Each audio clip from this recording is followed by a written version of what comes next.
I came home early from a work trip and heard my wife whisper, "He'll be gone soon anyway." I pretended not to know, then served her divorce papers on our anniversary. This past weekend, I came to the shocking realization that my mother isn't just difficult, she might actually be a narcissist or even a sociopath. To fully understand the impact of what I recently discovered, I need to explain some background. Until I was 6, I lived with my mom and grandparents. My grandfather, my mom's stepfather, was always family to me, and I never thought of him as a step anything. My mom had me at 30. My father was never in the picture, and she told me he was a married man she had been seeing. One day, he decided to cut ties and focus on repairing his marriage. He disappeared, and she never saw him again. She chose not to reveal his identity to her parents or him, saying it wasn't her place to destroy a family. She also left the father's name blank on my birth certificate. My grandparents supported her through her pregnancy. When I was 5, she met Chris, my stepdad, and we moved into our own place. Chris was kind but never wanted to be a father. Oddly, my mother still molded her parenting style to match his strict and rigid approach. The shocking discovery. When my son was born, I became curious about my biological father, not to build a relationship but to learn about potential medical history. When I asked my mom last year, she repeated the same story: no photos, no contact information.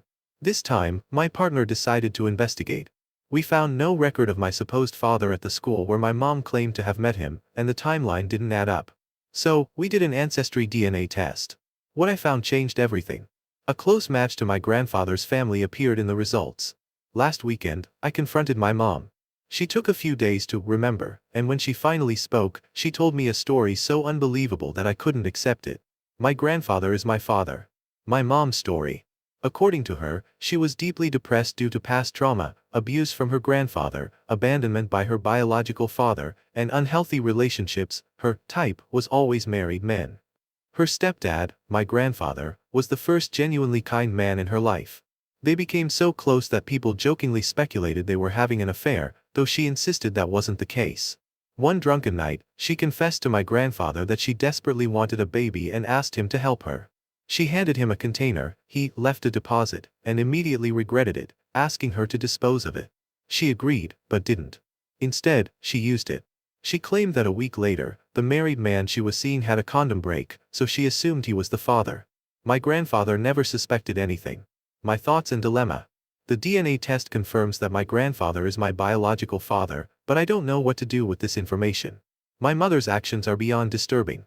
If her story is true, she manipulated her stepfather into fathering her child while lying to her entire family. If it's false, she engaged in a full-blown affair with him and still lied. Either way, it's horrifying. What she did to my grandmother is unforgivable. My grandmother has been a saint, taking care of her, even during cancer treatment, without ever knowing the truth. My mother allowed this woman to love and support her while keeping this betrayal a secret. I don't trust my mother at all. She is still lying to her husband, telling him she was visiting my son when she actually met me to confess this. Her deceit is endless. My grandfather's involvement is harder to process. He has always been my rock, a loving husband to my grandmother. I never imagined he was capable of something like this. If my mother's story is true, why didn't he just tell her to go to a sperm bank? Why go along with this? Now, I'm torn about what to do. I don't want to destroy my grandmother's world by revealing this, but I also don't think my mother should get away with it. My grandfather deserves to know, if he doesn't already, but how do I even approach that conversation? The aftermath. After taking some time to process, I confronted my mother again. I sent her a long message asking for the full truth. Was this an affair, or was something more sinister at play? I also insisted she tell my grandfather the truth. Her response was cold and dismissive. She refused to discuss it further, denied being groomed, showed no remorse, and blamed me for digging into the past. However, she did say she would tell my grandfather. The next day, my grandfather called me immediately. He was in complete shock. His version of events had two key differences. It wasn't just a deposit. My mom had actually bought an artificial insemination kit, which had just as much chance of working as traditional conception. She convinced him by using emotional manipulation, telling him he was the only person she trusted and comparing it to donating a kidney. After some drinks, he agreed. However, as soon as he did it, he realized how wrong it was and told her to discard the sample. She assured him she would, then used it anyway. Where I stand now. I'm still processing everything. The whole situation is disgusting and heartbreaking. My mother is unremorseful, my grandfather is in shock, and I have no idea what to do with this knowledge. I need to figure out what's best for me, my partner, my child, and my grandmother, without destroying what's left of my family. But right now, I feel lost. In the eyes of my country's law, this is sexual assault. In my last post, I mentioned my mom was molested by her granddad and abandoned quite publicly by her birth father. Something I didn't mention against my granddad is he also had a rough childhood. His mother died when young and his stepmom was abusive. This has led him to forgive any mistakes his family makes and means family comes first, without exception and to a fault. Because he views my mom as his daughter, he feels the villain of the piece as the understanding of mental health wasn't there. I didn't realize how deep her depression was and I regret not telling her to see a therapist and that he failed her massively for not doing so. He is considering telling his wife immediately but believes I should have a say in that decision. He acknowledged my feelings, which is more than I can say for my mother. I want to trust him, but as I mentioned earlier, losing this relationship would have a greater impact on me. Because of that, I spoke to my partner for an outsider's perspective. She knows these people well, including their traits and flaws. She agrees that while this situation is outrageous, it seems plausible. My granddad's biggest flaw is prioritizing family above all else. My mother, on the other hand, is manipulative and prone to lying, and her story doesn't entirely add up. There's always the possibility of an affair or a drunken one-night stand that neither of them will admit to, but neither my partner nor I have ever noticed any chemistry or tension between them that would suggest such a thing. My mother also has a habit of twisting stories to paint herself as a victim. If she wanted an easy way out, she could have claimed grooming or assault, so why invent a story this unbelievable? Some might question whether my mother is really that skilled at manipulation. There are countless small examples, but the most significant one is this: she once convinced my grandma and granddad to buy a house with her, even though none of them could afford it alone. A few years later, she moved out. When I was younger, my grandma told me, "You know how persuasive your mom can be." As I got older, I started connecting the dots. Whenever she tried to convince me of something, her reasoning was often twisted or outright false. It made me realize that her way of communicating wasn't normal, it was manipulation. Next steps. My granddad wants the three of us to meet over Easter weekend to discuss whether we should tell the rest of the family. He's willing to tell his wife if that's what everyone decides, even though it could ruin his marriage. My mother hasn't contacted me since, so I'm not even sure if she'll show up. If she does, I plan to use this meeting to confirm whether she truly withdrew consent. If she admits it, then I'm inclined to believe that this insane story is true, that they were both incredibly reckless and that she ultimately betrayed him. The shock my granddad is experiencing is genuine, but so is our relationship. We were both left in the dark, which makes me think there might be a way to move forward with him. My mother, however, is a different story. If she admits to this, she would also be admitting to sexual assault. I don't see her typically making such an admission, but then again, she's only acknowledged what she has so far because she had no other choice after the ancestry test. As for our relationship, I don't trust her. But at the same time, she's an old woman with cancer and serious mental health issues. The relationship we had is beyond repair, but should I establish new boundaries and attempt to rebuild something different? Or would it be better to cut ties completely due to the lack of trust? I haven't decided yet. Either way, I'll be setting firm boundaries regarding how this affects the wider family. My granddad has stated I should get a say in whether my grandma is told. This is something I don't know the morally right thing to do. She is 83 years old, and this will destroy her, and will she even believe this crazy story? Probably not, as she was also abused by her father. So much abuse in my family has been uncovered with this, it's so sad. But then if my granddad was sexually abused, is this fair to destroy his marriage? On the flip side, is it right to lie about something this big? This is a decision I can't make, for my own mental health, and ultimately it is not my mistake to clean up after. So, I will be using this meeting to tell them they need to choose between them what the next steps are. My mom has effortlessly kept this life from everyone in her life, so that will clearly be her choice. But my granddad, will he be able to lie to his wife with this? I don't know. I will tell them that they need to choose, and I will go along with that decision. But if they change their mind, they need to tell me so I can prepare for any fallout. Our meeting will be in a week or two, so I will leave a final update then. For now, I wanted to thank everyone who reached out and gave advice. I will be getting to a therapist soon, so I can make a better informed decision and can make a clearer choice for what's better for me and child. Someone said I should marry my missus as she has needed to put up with the brunt of my mum's insanity for 4+ years. To those I will say, you are right. She is absolutely amazing, and we have been engaged for a while. But COVID, a pregnancy which led to buying a house and our first baby, has put the delayed an actual wedding. But she truly is the best and been a rock throughout all of this. Update. It's been a few weeks, and a lot has happened. Since I received such great advice from you all, I wanted to share an update on what's happened so far. After this, I won't be posting any further updates. Before I continue, I want to clarify something from my previous post. The title mentioned my mom went from normal to narcissist in an hour, but the truth is, she has always been a narcissist. Narcissistic parents often have a golden child and a scapegoat. Since I was an only child, I was the golden child, until my fiancé entered the picture. Suddenly, a scapegoat was found. Over the past 8 years, my mother's behavior has become increasingly obvious to me, especially in how cruelly she has treated my fiancé.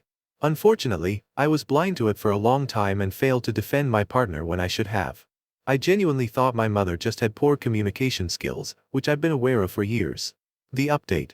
On Good Friday, my mom, my granddad, and I sat down to talk. My mom confirmed my granddad's story. She had stolen his sperm. I considered the perspective that she may have been abused for years, so I decided to avoid focusing on the act itself. The thought that they may have had an affair, which would imply grooming, still lingers in my mind, because the version of events they've given me is so unbelievable. But it happened over 30 years ago, and without it, I wouldn't exist.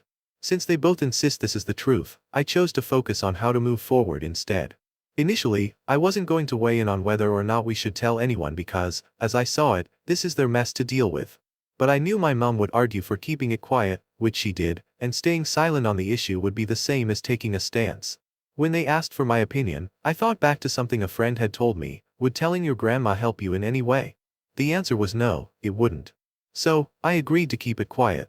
My mom then accidentally told me she had lied to my stepdad and told him I was preventing her from seeing my kid, which I thought was really not okay. I am angry with her for a justifiable reason and am trying to get our relationship to be somewhat salvaged, despite having no trust for her, and she's blaming me for this. So told her she needs to tell her husband the real reason I haven't been as close. After this conversation, I had 3 days off work and wanted a bit of time and space to put it behind me, book some therapy, and spend time with my son and kid.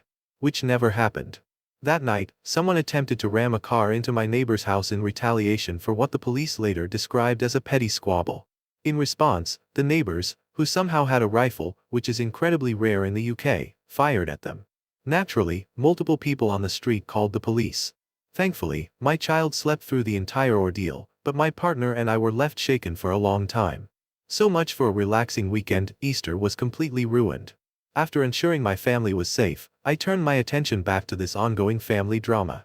Last weekend, I met with my mom and stepdad to establish clear boundaries moving forward. My trust in her is shattered, and realistically, given her cancer diagnosis, she doesn't have enough time left to rebuild it completely. However, my personal relationship with her is separate from her relationship with my son. He loves his nana, and I've kept him out of all of this. Lately, I feel incredibly distant from what was once my tight-knit family, but I suppose that's inevitable when you realize they've been lying to you your whole life. My mom made an attempt at an apology, though a weak one. I've expressed my feelings, though she doesn't seem to truly understand them. I've also set new boundaries, but I fully expect them to be ignored. So, I'll take my partner's mother's advice to heart. If you can offer a relationship to someone knowing you will get nothing in return, you will have led a good life. Finally, as of today, my partner and I can share some positive news. Throughout this entire storm of chaos, she has been pregnant. Given all the added stress, we've been incredibly anxious about the baby's well-being, but at our first scan, we saw the baby moving around with a strong, healthy heartbeat. Thank you again to everyone who offered advice and support. It truly meant a lot. Related. The full details are in my post history, so I'll keep this brief. My mom lied about my dad's identity my entire life. I recently discovered that she sexually assaulted her stepfather, who I always saw as my granddad, and that he is actually my biological father. She kept this secret from me for years, and now I'm in the impossible position of having to stay silent because revealing the truth would devastate my grandma. She's an incredible woman who has spent her entire life caring for my mom and granddad, and at 86, she doesn't deserve this news. It would shatter her and tear the family apart. Yes, I know I need therapy, but between raising a toddler, supporting my pregnant partner, and financial constraints, I just don't have the time or money. All of this, I could almost forgive. It's messed up beyond words, but without it, I wouldn't exist, and neither would my child. What really hurts is not just the past lies but the way my mom continues to manipulate the situation. She has told others, like her husband, that I'm preventing her from seeing her grandchild, and she blames me for being upset. She shows no empathy, no understanding, just denial. Every conversation with her makes it clearer that she doesn't grasp why I'm hurt. Throughout all of this, my partner has been my rock.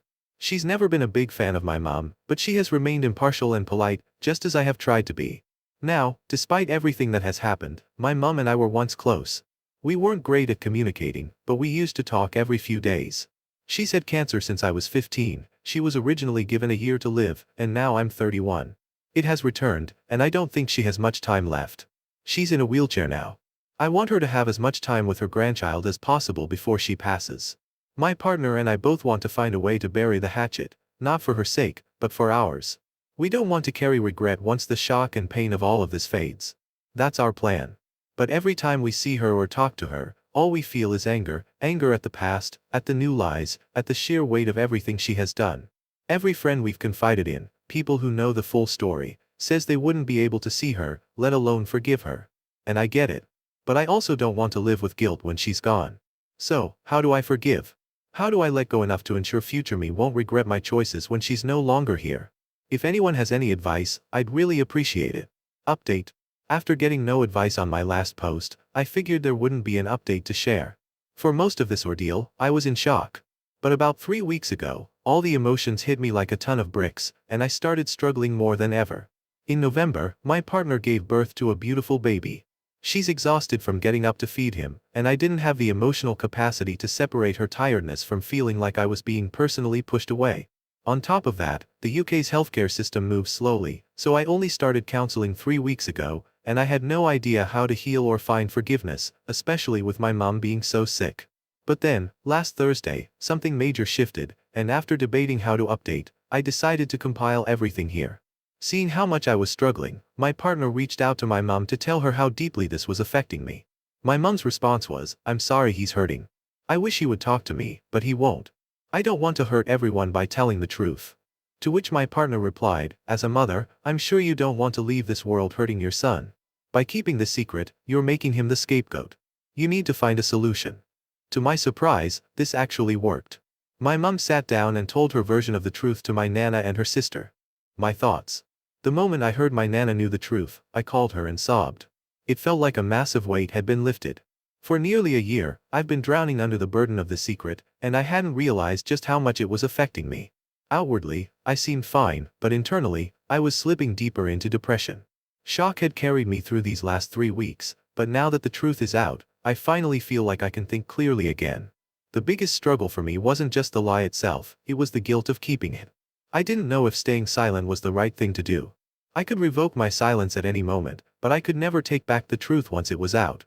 So I chose inaction, waiting until I knew what to do, except I don't think I ever would have figured it out on my own. Another major thought was, if I had waited until my mom passed away, would it have been fair to then tell her sister? Would it be right to leave her with that knowledge, without the chance to ask her own questions? I spent so much time overthinking this, talking in circles with friends and my partner, trying to make the best decision I could. And while I won't be too hard on myself for how I handled it, I felt an actual, physical weight lift from my shoulders when I knew the secret was no longer mine alone to carry. That said, I still don't fully believe my mom's version of the story. She keeps insisting she thought my biological father was some guy named Robert from school, even though I know he doesn't exist. But at the very least, this no longer feels like a direct attack on my identity. My nana's opinion, my nana remains a saint. She believed them totally, as she knows how dedicated her husband is to helping his children, and knows how bad my mom's mental health was. She loved her family and is happy for me that I found out my dad and knows he loves me. She is disappointed with her husband for not telling her when he found out a year ago, but is happy that it resulted in me as she couldn't love me more. She is sad I needed to deal with this while raising a baby, and didn't think it was fair on them to put me through it. I named my baby after her, as she's amazing. My aunt's opinion, my aunt reached out to wish me well and know nothing is affected in our relationship by my parents. She found out yesterday, a little later.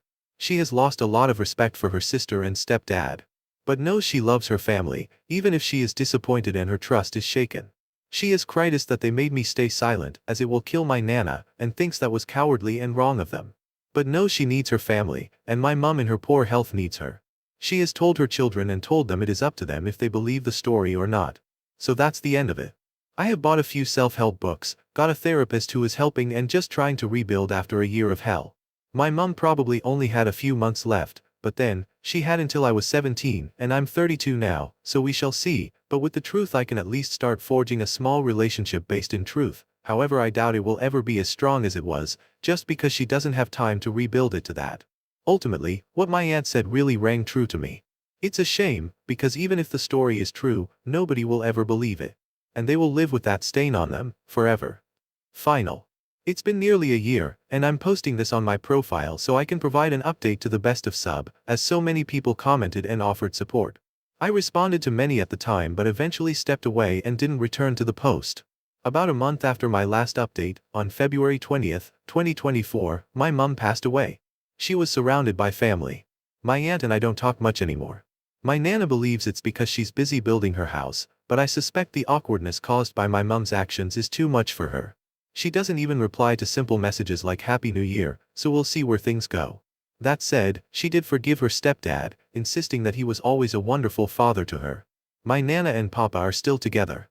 She trusts her husband and daughter completely, believing they would never betray her with an affair. I still visit my stepdad, my mum's husband, fairly often. He's still as stoic and forgetful as ever, but strangely, we're closer now than we ever were before. It's as if he always took a back seat so my mum could be the center of attention. He has a live-in carer now to help look after him. My free therapy sessions ended the same week my mum died, and I couldn't afford to continue. My mental health took a serious hit. I felt constantly anxious, checked my phone obsessively, and struggled to focus on anything. I lost interest in most of my hobbies, except for eating and gaming. Then in December, everything came to a head. I completely lost it, lashed out at my partner in a way that nearly ended our relationship, which, honestly, would have been deserved. But looking back, I think I desperately needed that release. After that moment, something shifted. I felt lighter, happier, and more mentally clear than I had in a long time. Since then, I've patched things up at home, started losing weight, and have been enjoying my free time again. My eldest, now 4, still misses his Nana Titch, but he absolutely loves visiting his grandpa Wheels now. I just want to say a sincere thank you to everyone who supported me on Reddit. I was incredibly lost, and your anger, shock, and encouragement meant the world when I felt like I had no one else to talk to.